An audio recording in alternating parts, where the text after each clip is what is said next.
वाशिम जिल्ह्यातल्या कारंजा लाड येथे बेंबळा येथील रहिवासी असलेले आणि सीआरपीएफ मध्ये कार्यरत असलेले जवान देवेंद्र शामराव वानखडे यांना गुरुवारी 27 जुलैला वीरमरण आलं।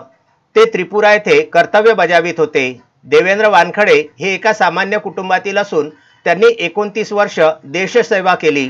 अशातच त्रिपुरा येथे कर्तव्य बजावित असताना अचानकपणे त्यांची प्रकृती खालावली।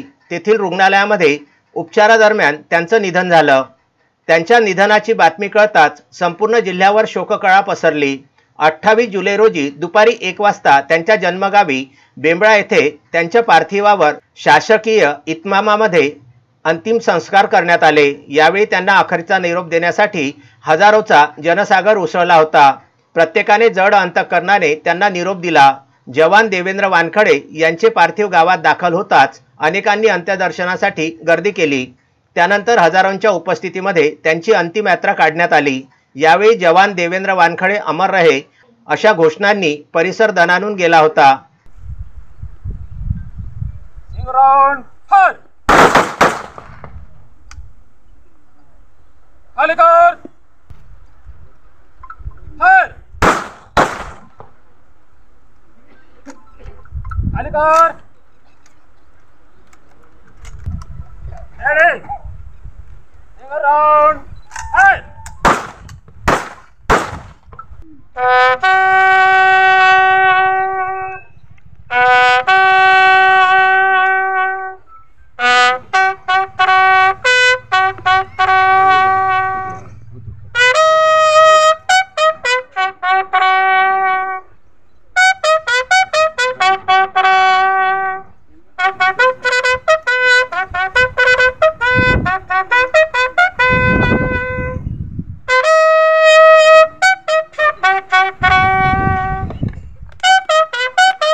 बेंबळा येथील स्मशानभूमीजवळ त्यांचा मोठा मुलगा अमित यांनी त्यांच्या पार्थिवाला मुखाग्नी दिला। यावेळी बटालियन व पोलिसांकडून हवेत बंदुकीच्या फैरी झाडून त्यांना सलामी देण्यात आली।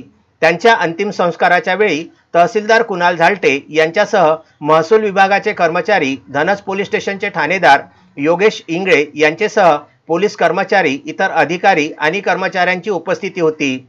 मृत्यूच्या पश्चात त्यांच्या मागे आई, पत्नी, 2 मुले, 2 भाऊ व 2 बहिणी असा मोठा आप्त परिवार आहे।